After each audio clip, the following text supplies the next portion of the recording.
बिस्मिल्लाहिर्रहमानिर्रहीम। अस्सलाम वालेकुम मेंबर्स व्यूअर्स, होप सब खैर खैरियत से होंगे।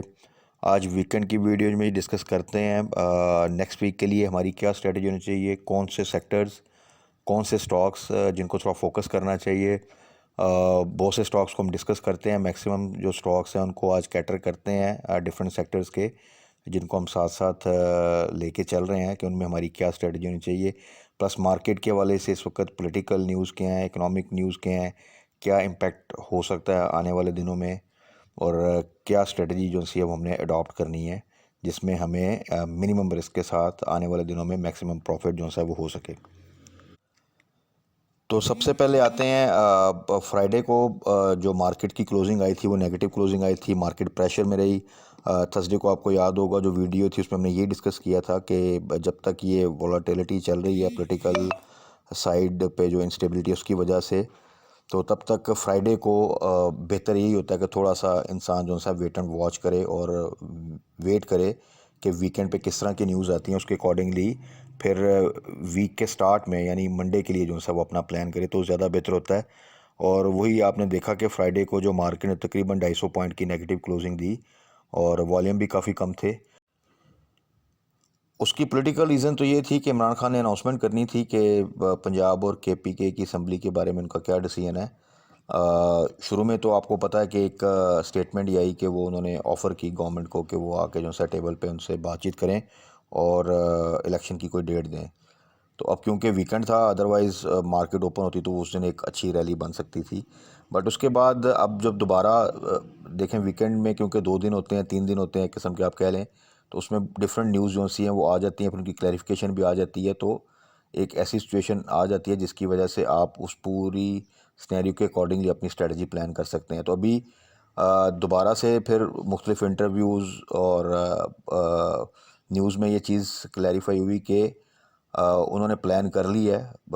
अभी तक की ये न्यूज़ है कि अगले 1 से 2 हफ्तों में या लास्ट वीक ऑफ दिसंबर से पहले पहले वो असम्बलियाँ डिज़ोल्व कर देंगे, अगर गवर्नमेंट ने जो सी है वो डेट ना दी इलेक्शन की, जो कि वो एक्सपेक्ट कर रहे हैं कि मार्च का एंड जो सा वो बन जाए। अच्छा, गवर्नमेंट की तरफ से भी अभी ये चीज़ थोड़ा सा एक लग रहा है कि शायद वो टेबल टॉक पे आना चाह रहे हैं, but at the same time अभी कोई कंफर्मेशन नहीं है।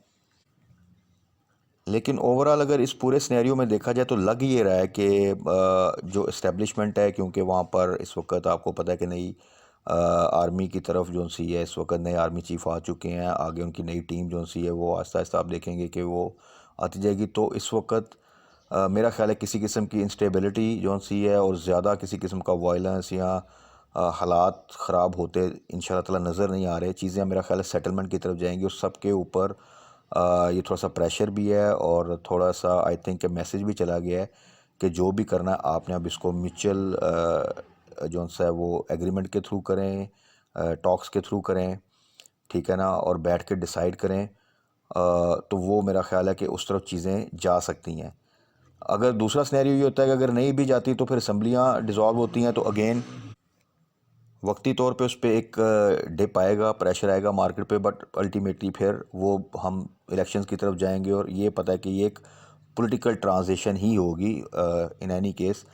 तो overall this is a time कि आप अच्छे स्टॉक्स को एकोमुलेट करें स्लोली, मार्केट को देखते हुए, डिप को देखते हुए, और उनको आप जो से अगले 1 से 2 माह के लिए या मैक्सिमम 3 माह के लिए अगर टारगेट करें तो वो किसी भी टाइम पे जब एक अच्छी रैली बनेगी डिफरेंट स्टॉक्स में टाइम टू टाइम, तो आप एक अच्छा जो है वो गेन उसमें से ले सकते हैं। और इसी स्ट्रेटजी को फॉलो करते हुए हमने अपने कुछ सेक्टर्स को टारगेट करना है, कुछ स्टॉक्स को टारगेट करना है।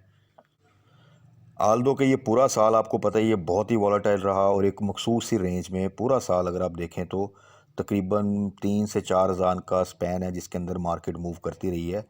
और लेकिन उसमें भी बहुत से स्टॉक्स हैं, ख़ासतौर पे आईटी सेक्टर के स्टॉक्स, जिन्होंने अच्छा जो सा गेन दिया। बहुत से स्टॉक्स ने हमें बड़ी अच्छी स्विंग ट्रेड्स दी। तो कहने का मकसद ये है कि इस पूरी वॉलेटिलिटी में भी अगर आप थोड़ा तरीके से प्लान करके अपने पोर्टफोलियो में अच्छे स्टॉक्स को अच्छे रेट्स पर बाय करें और टाइमली प्रॉफिट टेकिंग करें, तो इस वॉलेटाइल मार्केट में, डल मार्केट में आप कह सकते हैं इतनी ज़्यादा जो इस वक्त क्राइसिस थे उनके दौरान भी आपको कुछ ना कुछ जो सा है वो प्रॉफिट मिल सकता है। ज़रूरी नहीं कि हर स्टॉक में मिले, लेकिन प्रोबेबिलिटी जो सी है वो आपकी बढ़ जाती है। और इस पूरे सिनेरियो में फिर ये होता है कि अगर आपने अपनी इन्वेस्टमेंट डिफरेंट स्टॉक्स में डिवाइड की और अगर किसी एक स्टॉक से या दो स्टॉक से आपको प्रॉफिट आ रहा है, कुछ में आप थोड़ा सा आपको होल्ड भी करना पड़ा है, तो आप इसी तरह जो सा है अपनी स्ट्रेटजी को कंटिन्यू करते हैं, तो अगर आपका स्टॉक ठीक है, आपने अच्छे रेट पे लिया हुआ है, तो उसमें भी आपको आने वाले दिनों में प्रॉफिट होगा। क्योंकि इस तरह की मार्केट में ये मुश्किल होता है कि सारे स्टॉक्स या सारे सेक्टर्स एक रैली बनाएं। बुलिश मार्केट में ये होता है कि एक रैली बनती है, जिसको छोटे स्टॉक्स भी फॉलो करते हैं, सेकंड ईयर स्टॉक्स भी फॉलो करते हैं, ब्लू चिप्स में भी रैली बन रही होती है। तो फिर वो ये होता है कि किसी में कोई स्टॉक 5% बढ़ रहा है, कोई 3% बढ़ रहा है, कोई 2% बढ़ रहा है, but most of the stocks positive side पे होते हैं। वॉलेटाइल मार्केट में ऐसा नहीं होता। किसी स्टॉक में अच्छी न्यूज़ है, कोई बहुत अच्छे रेट पे था, कोई उसकी रिजल्ट अच्छा है, कोई पे आउट अच्छा है, कोई न्यूज़ अच्छी आई है, तो उसमें एक रैली बनती है, जबकि बाकी स्टॉक जो है वो वेट कर रहे होते हैं मार्केट की स्टेबिलिटी का। तो इस पूरे सिनेरियो में यही स्ट्रेटजी जो सी है उसने काफ़ी ज़्यादा हमें बेनिफिट दिया कि एक तो डिफरेंट सेक्टर और अच्छे सेक्टर्स में, ख़ासतौर पर जिस तरह आईटी सेक्टर को हमने टारगेट किया, कुछ फूड सेक्टर के स्टॉक्स थे, ऑयल एंड गैस सेक्टर के कुछ स्टॉक्स थे, इनको ज़्यादा फोकस किया, तो उनमें से अच्छी जो सी है कुछ स्विंग ट्रेड भी मिलती रही और अच्छा प्रॉफिट भी हमने गेन किया विद टाइमली प्रॉफिट टेकिंग या स्टॉप लॉस के साथ। अब हम अपने स्टॉक्स को डिस्कस कर लेते हैं कि उनमें क्या स्ट्रेटजी होनी चाहिए, कहाँ पर हमने स्टॉप लॉस लगाना है, कहाँ पर हमने बाय बैक करना है या एवरेज करना है, और हमारी होल्डिंग क्या होनी चाहिए जनरली, जिसमें हम मिनिमम रिस्क के साथ एक अच्छा प्रॉफिट आने वाले दिनों में गेन कर सकें। तो उन स्टॉक्स में सबसे पहले आ जाएं जी मिचेल्स की तरफ। मिचेल्स वो स्टॉक है जिसने इस पूरे ईयर में एक दफ़ा जब पहले इसमें एक मोमेंट बनी थी, बड़ा ज़बरदस्त प्रॉफिट दिया था हमें। आप कह सकते हैं हमने इसको जो टारगेट किया था वो 75 से नीचे किया था, वहाँ से स्ट्रेट अवे इसने तकरीबन 120 जो सा वो टच किया था, और उसको हमने वहाँ पे प्रॉफिट टेकिंग की और साथ स्टॉप लॉस के साथ एग्ज़िट लिया 116 115 के ऊपर। तो अगर आप देखें तो वो एक बड़ा अच्छा गेन परसेंटेज वाइज बनता है, और बड़ी क्विक मूवमेंट आई थी उस वक्त इसमें, और एक डिप लेके दोबारा इसने दो दफ़ा एक ऐसी मूवमेंट बनाई थी। उसके बाद रिसेंटली ये दोबारा 80 के नीचे आया, तो वहाँ पर फिर यही सजेस्ट किया गया कि इसको फ़ौरन जो है वो टारगेट हमने करना है, और वहाँ से देखें कि इसने एक रैली बनाई और 100 को क्रॉस किया। लेकिन फिर ये जो न्यूज़ आई थी रिसेंटली इंटरेस्ट रेट वाली, उसकी वजह से एक डिप आया उसमें। लेकिन अब आप देखें तो वो जो लोअर लॉक दो लगे, तो ये फिर तकरीबन आप देखें तो 85 86 के पास आ गया था, और वहाँ से फिर बाउंस बैक किया, इसने अपर कैप लगाया। लेकिन फ्राइडे को अगर आप देखें तो मार्केट ने तकरीबन 250 नेगेटिव की क्लोजिंग दी, और through out the day market जो सी है वो नेगेटिव साइड पर ही थी। लेकिन सम हाउ मिचेल्स ने अपने आप को जो है वो मेंटेन की अपनी प्राइस, और लोअर लॉक नहीं लगा जिस तरह के नॉर्मली इसमें लग जाता होता है, और बल्कि 100 का इसने हाई लगाया। लो इसका जो सा था वो 94.32 का लगा था। क्लोजिंग जो इसकी आई है वो 95.95, तकरीबन 96 आप कह सकते हैं, वहाँ पर आई है। तो इसमें अब ये स्नैरियो कि जिनके पास तो होल्डिंग है और वो होल्ड करें। इसको हमने टारगेट किया हुआ है कम से कम अगले 3 माह के लिए। तो इसका क्योंकि अभी जो 30 सितंबर की क्लोजिंग का रिज़ल्ट है वो भी आना है, एक्सपेक्टेशन ये है कि वो थोड़ा सा बेहतर होगा, और जितनी नेगेटिव अर्निंग इसकी आ रही थी उसमें जब बेहतरी आएगी तो ये फर्दर अपनी मूवमेंट बड़ी अच्छी बना सकता है। अगले एक 30 सितंबर का और एक दिसंबर 31 का जो क्लोजिंग आएगी इनका रिज़ल्ट, ये 2 क्वार्टर के बाद इसके ब्राइट चांसेस हैं कि उन रिज़ल्ट्स की बेस के ऊपर ये अपनी जो नॉर्मल प्राइस रेंज होती है यानी 150 टू 200 के दरमियान ट्रेड करता हुआ नज़र आए। सो इसमें पोटेंशियल बहुत ज़्यादा है।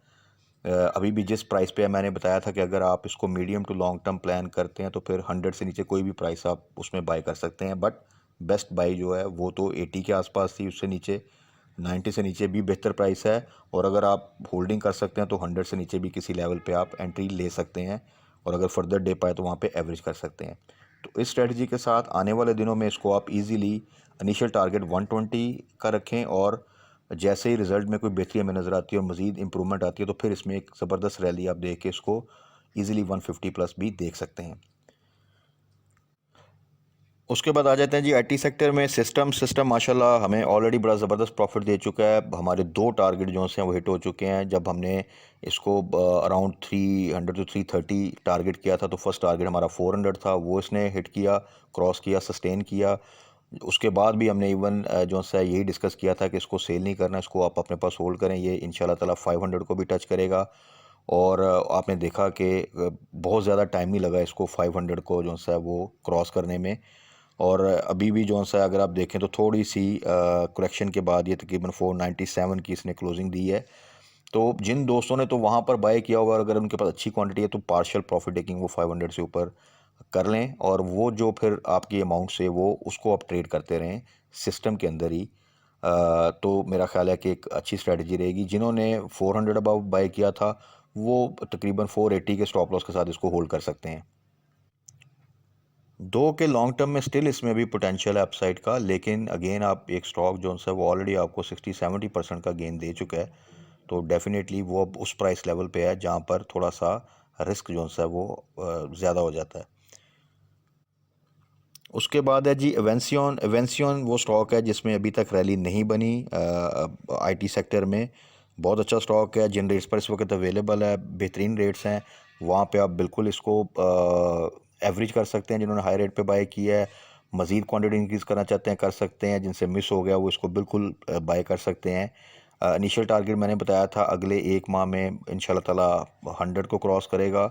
और अगर मार्केट तब तक स्टेबलाइज हो गई, चीज़ें सेटल डाउन हो गई और एक बुलिश ट्रेंड बना, तो ये 31 दिसंबर का जो रिज़ल्ट आएगा, दिसंबर क्लोजिंग का जो रिज़ल्ट आएगा, जो मोस्ट प्रॉबली फरवरी में एक्सपेक्टेड है, तो वहाँ पर आप इसको बिल्कुल अपना ये प्रीवियस हाई को भी टच कर सकता है, जो कि तकरीबन 140 था। तो पूरा पोटेंशियल है एवेंसियन में कि ये उस प्राइस तक जा सकता है। उसके बाद आ जाएं जी नेटसोल पे। नेटसोल इस वक्त जो सा है 2-3 दफ़ा इसने 120 को टच किया और उसके बाद इसने डिप लिया है। और जब भी ये 120 के आसपास जाता है, 115 का स्टॉप लॉस हमेशा सजेस्ट की है। और वहाँ पे जिनका भी एग्जिट हुआ है उनको दोबारा हम यही कहते हैं कि 105 से नीचे जब आए तो वहाँ पे आप दोबारा इसमें बाइंग स्टार्ट कर सकते हैं। अभी भी ये सजेस्ट किया था, और जिन्होंने भी 105 से नीचे इसको बाई किया है वो होल्ड करें। इसमें भी फर्दर रैली बड़ी अच्छी जो सी है वो एक्सपेक्टेड है, और थोड़ी सी मार्केट इसको सपोर्ट देगी, तो आप देखेंगे इसमें जो नेक्स्ट इसकी जो मूव बनेगी वो इंशाल्लाह ताला 130 से ऊपर की बनेगी। तो इसको भी आप मीडियम टू लॉन्ग टर्म अपने साथ होल्ड कर सकते हैं। बेस्ट प्राइस तो इसकी जो सी थी वो 90 से नीचे थी जब हमने इनिशियल टारगेट किया था। उसके बाद अगर आप 120 को देखें या इवन 115 को भी देखें तो एक अच्छी परसेंटेज की इसने हमें गेन दिया। उसके बाद दोबारा ये 100 से नीचे आया, फिर ये 115 को 118 तक गया। तो इसने भी बड़ी अच्छी स्विंग ट्रेड्स और बड़े अच्छी प्राइस लेवल की दी हमें। तो उस पूरे सिनेरियो में अगर आप देखें तो वो स्विंग ट्रेड्स में भी आपको अच्छा गेन मिला। जिन्होंने टाइमली बाइंग की और टाइमली प्रॉफिट टेकिंग की या स्टॉप लॉस लगाया, तो प्लस अगर medium to long term hold करते हैं तो वहाँ पे फर्दर जो सा गेन भी उनको भी मिल जाएगा इंशाल्लाह।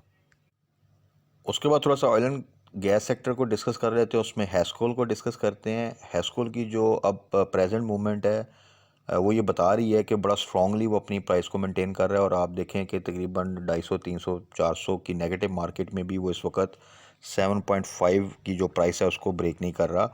ये वही स्नैरियो जब एक टाइम पे ये तकरीबन 6 टू 6.5 के दरमियान हमने इसको टारगेट किया था, और तब ये वर्स्ट के स्नैरियो भी इसने 6 को ब्रेक नहीं किया था, और वो अपनी जो स्टॉप लॉस रखा हुआ था 6 का उसको हिट नहीं किया था। तो अभी के लिए इसकी जो स्ट्रेटजी है वो ये है कि 7 के स्टॉप लॉस के साथ आप 7.5 के आसपास से उससे नीचे अगर आता है तो वो आप पे बाय करें। और लगता ही है कि इसकी आने वाले दिनों में अच्छी न्यूज़ एक्सपेक्टेड है। तो उसमें अगर ये डिफ़ॉल्टर काउंटर से निकलता है तो फिर तो आप सब एक्सपेक्ट कर सकते हैं कि ये इंशाल्लाह ताला आने वाले दिनों में बड़ी जल्दी आपको डबल डिजिट में नज़र आएगा। तो यहाँ से अगर आप कंसिडर करें तो वो परसेंटेज वाइज बहुत अच्छा गेन बनता है। तो हैस्कोल को आप 7.5 के आसपास जो सा है वो दोबारा से बाय कर सकते हैं विद 7 का स्टॉप लॉस। तो इंशाल्लाह ताला इसमें फर्दर गेन जो सा वो मिल सकता है। उसके बाद आ जाता है जी अटक रिफाइनरी। अटक refinery oil and gas sector में वो स्टॉक है जिसने बड़ा ज़बरदस्त गेन दिया रिसेंट मंथ्स में। इसको इनिशियल टारगेट में 140 से नीचे किया था, ये इसने रिज़ल्ट के पास 170 हिट किया। उसके बाद एक्स होने के बाद ये दोबारा 150 से नीचे आया, फिर पूरी प्राइस रिकवर की और 170 को फिर इसने क्रॉस किया। तो वहाँ पे इसको भी ये सजेस्ट किया था कि यहाँ पे आप एक दफ़ा प्रॉफिट टेकिंग कर सकते हैं, या 170 का स्टॉप लॉस लगा लें, या 165 का stop loss according to your decision, वो आप लगा के इसको होल्ड कर सकते हैं। तो जिनका तो स्टॉप लॉस हिट हो गया है वो 165 से नीचे जाए तो दोबारा इसमें एंट्री ले सकते हैं, और जिनके पास अभी होल्डिंग है तो वो जो सा इसको फर्दर होल्ड कर सकते हैं। इसका जो नेक्स्ट टारगेट है इंशाल्लाह ताला नेक्स्ट रिज़ल्ट से पहले वो 200 प्लस इंशाल्लाह ताला आपको प्राइस बिल्कुल दिखा सकता है। बट इसमें भी यही स्नैरियो है कि बहुत अच्छा स्टॉक है, लेकिन अगर आप इसको 170 से ऊपर जाके बिल्कुल बाय करेंगे तो वो थोड़ा सा फिर रिस्की हो जाता है। सो जिनके पास पहले से बाइंग है और वो इसका पे आउट भी वेल कर चुके हैं, वो एक बहुत सिक्योर पोजीशन में है, तो वो इसको होल्ड कर सकते हैं। नई एंट्री के लिए एटलीस्ट थोड़ा सा डिप का वेट करें। उसके बाद जी पीआरएल पे आ जाएं। पीआरएल भी अभी वो रैली एक जो इसकी पहले बनी थी, इसने 20 को टच किया था और फिर वहाँ से इसने जो सा वो ड्रॉप किया। तो अभी काफ़ी अरसे से अगर आप देखें तो ये 16 टू 18 के दरमियान जो सा है इस प्राइस रेंज में मूव कर रहा है। तो 16 के पास अगर आए तो वहाँ पर आप बाय कर सकते हैं, या इससे नीचे जाए और जैसे ही 18 के आसपास आए तो वहाँ पे आप प्रॉफिटिंग कर सकते हैं। छोटी सी आपको प्राइस रेंज में एक स्विंग ट्रेड मिल सकती है। बट इसका जो अगर आप इसको होल्ड करें तो इंशाल्लाह ताला उम्मीद है कि आने वाले दिनों में थोड़ी सी मार्केट की जैसी सपोर्ट मिलेगी तो ये आपको दोबारा 20 को ना सिर्फ टच करेगा बल्कि उसको क्रॉस करने की भी पूरा पोटेंशियल है इसमें। सो दोनों स्ट्रेटजी के साथ आप चल सकते हैं। अगर आप शॉर्ट ट्रेड चाहते हैं तो फिर बड़ा ही क्विकली आपको डिसीजन करना पड़ेगा, यानी कि 16 के आसपास आता है या उससे नीचे जाता है तो बाय करें, और जैसे ही ये फिर 17 को क्रॉस करके 18 के आसपास जाता है तो वहाँ पे फिर प्रॉफिट टेकिंग करें और फर्दर फिर डिप का वेट करें। तो इसमें आपको एक स्विंग ट्रेड मिल सकती है, और अगर आप इसको 16 के आसपास एवरेज करते हैं या बाय करके होल्ड करते हैं तो आपको टारगेट करते हैं 20 का, तो वो भी इंशाल्लाह आने वाले दिनों में आपको प्राइस मिल जाएगी। नेक्स्ट है जी ओजीडीसी ने भी अच्छी स्विंग ट्रेड्स दी इस साल। अभी जिस प्राइस पे अवेलेबल है बहुत ही अच्छी प्राइस अगर देखा जाए बाइंग के लिहाज से, लेकिन ओजीडीसी पीपीएल ये दोनों काफ़ी स्लो हैं और इनमें वो जो रैली एक बननी चाहिए थी वो बन नहीं पा रही। प्लस अब क्योंकि क्रूड ऑयल की प्राइसेस भी लो साइड पे हैं तो उसकी वजह से अगर आप देखें तो ओजीडीसी भी काफ़ी ज़्यादा जो है वो लो प्राइस पे इस वक्त ट्रेड कर रहा है। बट अगेन ये प्राइस सिक्योर प्राइस है, यहाँ पर अगर आप एंट्री लेते हैं और शॉर्ट टर्म के लिए भी आपको 2 3 4 रुपये का गेन जो है वो इजीली मिल सकता है। उसके बाद पावर सेक्टर में आ जाएं जी। हपको भी हमने बार बार सजेस्ट किया, और एक्स होने के बाद जब ये 62 के पास था तब तो बिल्कुल मेंशन किया था कि इसको बाय करें। तो इसमें पूरा पोटेंशियल है कि दोबारा ये जो सा 80 के पास जा सकता है, जिसमें आपको कैपिटल गेन भी मिल जाएगा और आने वाले जो पे आउट हैं साल में वो भी आप जो सा अवेल कर लेंगे। तो अभी भी इवन 65 के पास आपको मिले, 66 67 भी इवन जो सी है, ये तमाम प्राइस जो सी हैं हपको के लिए बहुत ज़बरदस्त प्राइस हैं। लॉन्ग टर्म बेस के ऊपर ये इन्वेस्टमेंट वाला स्टॉक है, और इस वक्त जो प्राइस है इसमें आपको कैपिटल गेन भी मिलेगा और अच्छा पे आउट जो है दोनों आप अवेल कर सकते हैं। तो जो लोग पे आउट वाले स्टॉक में इन्वेस्टमेंट करना चाहते हैं, लॉन्ग टर्म के लिए इन्वेस्टमेंट करना चाहते हैं, तो हपको is one of the best stock. उसके बाद ये एक और स्टॉक जिसने बड़ी ज़बरदस्त स्विंग ट्रेड्स दी इस साल में और बड़ी दफ़ा दी, और आप सबको याद होगा जो लोग भी मेरी साथ जो है मेरी वीडियो देखते हैं, उसमें टीपीएलपी है जी। हमेशा इसको सजेस्ट किया 18 से लेकर 22 की एक स्विंग ट्रेड बड़ी ज़बरदस्त बनती है। तो अभी जो प्राइस इसकी अवेलेबल है इस वक्त, इसकी जो क्लोजिंग आई है 18.6 की, तो इसको आप बिल्कुल टारगेट कर सकते हैं कल के लिए कि अगर ये थोड़ा सा डिप पे आपको मिलता है तो वहाँ पे आप इसमें एंट्री लें। तो उम्मीद है कि ये तकरीबन हर माह जो सा आपको इस प्राइस रेंज में एक बड़ी अच्छी मूवमेंट देता है। तो यहाँ से इसकी जो नेक्स्ट फिर मूव बनेगी वो दोबारा आपको जो सा वो 20 प्लस की प्राइस दे देगी, और जब भी ये 20 क्रॉस करता है तो उस वक्त ये सजेस्ट करते हैं कि यहाँ तो वहाँ पे प्रॉफिट टेकिंग करें या 20 का स्टॉप लॉस लगा दें।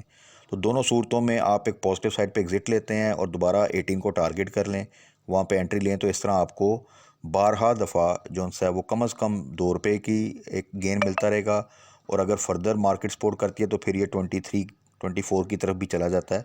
तो एक आपको कह लें कि 2 से 4 5 रुपये की एक अच्छी स्विंग ट्रेड जो सी है वो मिल जाती है। अच्छा जी, इसके बाद दो जो स्टॉक हैं अगले वो ज़रा साइड आइटम हैं। इनको हमने टारगेट किया है because of their attractive price और फ्यूचर में अच्छे मूवमेंट के हवाले से अच्छे प्रॉफिट के लिहाज से उसमें जोहराबाद शुगर मिल है, बहुत लो प्राइस पे है। आने वाले दिनों में अच्छा रिज़ल्ट एक्सपेक्टेड है। प्लस शुगर सेक्टर पे आपको पता है जो एक उनका एक्सपोर्ट के हवाले से गवर्नमेंट के साथ एक प्रॉब्लम चल रहा है, तो उसमें भी न्यूज़ आती है। तो ओवरऑल भी एक रैली जो सी एक्सपेक्टेड है शुगर सेक्टर में। तो दोनों सिनेरियो को देखते हुए इस वक्त 15 से नीचे या 15 के रेट के ऊपर अगर आप जोराबाद में आते हैं तो बड़ा इजीली यहाँ से विद मिनिमम रिस्क आप एक अच्छा प्रॉफिट जो है वो गेन कर सकते हैं। तो जोहराबाद को जो लोग पेशेंस के साथ होल्ड कर सकते हैं थोड़ा सा, क्योंकि ये डेली ट्रेड की आइटम नहीं है, लो वॉल्यूम होते हैं, तो वो अपनी थोड़ी सी इन्वेस्टमेंट इसमें जो सी है वो बिल्कुल कर सकते हैं इन प्रेजेंट रेट्स पे। पोटेंशियल पूरा है इसमें कि अगर आने वाला रिज़ल्ट जो सा अच्छा एक्सपेक्टेड है, प्लस अगर ये जो एक्सपोर्ट के वाले से न्यूज़ है ये कपल करती है, तो ये आपको 20 का जो है प्राइस बड़ा इजीली दे सकता है। उसके बाद है जी फाइनल वन क्रिशन स्टील। इसको भी रिसेंटली हमने जो सा वो टारगेट किया था और 40 से नीचे की प्राइस पे कि वहाँ पे आप इसको बाय कर सकते हैं। और अभी रिसेंट जो एक वोलाटिलिटी आई है उसकी वजह से बल्कि ये इस वक्त 37.25 के पास है, बेहतरीन प्राइस है। यहाँ पे आप इसको बाय करें। काफ़ी अरसे से ये लो साइड पे है बिकॉज ऑफ नेगेटिव अर्निंग और प्रोजेक्ट्स का, इसकी फील्ड में पाइपलाइन प्रोजेक्ट्स का ना होना, उसकी वजह से। लेकिन आने वाले दिनों में इनको एक, तो मैंने बार बार मेंशन कर चुका हूँ कि इनको एक कॉन्ट्रैक्ट जो है वो बड़ा ज़बरदस्त मिल चुका है, मल्टी बिलियन पाक रुपीज़ का। उसकी मटीरियल इन्फॉर्मेशन भी आ चुकी है। सो ये तमाम चीज़ें बताती हैं कि लो साइड पे ऑलरेडी है, अच्छी न्यूज़ आ रही हैं, यानी आने वाले दिनों में बेहतरी आप देख सकते हैं। तो this is the right time कि आप इसमें इन्वेस्टमेंट करें। साइड आइटम है, थोड़ा सा होल्ड करना पड़ेगा, बट जब इसमें मूवमेंट बनेगी तो बड़ी वर्टिकल मूवमेंट आप एक्सपेक्ट कर सकते हैं और इजीली यहाँ से आपको ये 25-30% का गेन जो है वो इजीली दे सकता है in a short period of time, यानी आने वाले 2 से 3 माह में। और अगर आप इसको फर्दर होल्ड करते हैं तो ये वो स्टॉक है जो नॉर्मल ट्रेड जो सा 70-80 जो है वो इजीली कर लेता होता है इन नॉर्मल सर्कमस्टांसिस। तो क्रिस्टन स्टील को भी आप एक अच्छे प्रॉफिट के नज़रिए से प्रेजेंट रेट पे जो है वो टारगेट करेंगे तो इंशाल्लाह ताला बड़ा अच्छा प्रॉफिट जो है आप गेन कर सकते हैं विद मिनिमम रिस्क। तो ये तो थे जी आज के स्टॉक्स, जिसमें मैक्सिमम कोशिश की कि जितने स्टॉक्स हैं जिनमें इस वक्त बड़े अच्छे रेट्स हैं, आने वाले दिनों में अच्छा प्रॉफिट जो है वो एक्सपेक्ट कर सकते हैं हम, या जिनमें बहुत अच्छा कुछ प्रॉफिट मिल चुका है, वहाँ पर हमारी स्ट्रेटजी क्या होनी चाहिए उनको डिस्कस कर लें। कल के लिए अगेन कोई एज सच बहुत ज़्यादा बुरी न्यूज़ भी नहीं है, एट द सेम टाइम बहुत अच्छी न्यूज़ भी नहीं है। इकनॉमिक साइड पे फिर डिफ़ॉल्ट की न्यूज़ जो सी है वो चाहे पॉलिटिकल माइलेज हासिल करने के लिए की जाए या किसी वजह से भी की जाए, वो एक डेफिनेटली एक इम्पैक्ट, एक जौन सा है प्रेशर मार्केट पे डालती है। At the same time political side पे क्योंकि सिनेरियो फिर वही है कि असम्बलियाँ जो सी आने वाले दिनों में एक डेडलाइन सी है कि वो टूट सकती हैं, लेकिन इमीडिएट थ्रेट नहीं है।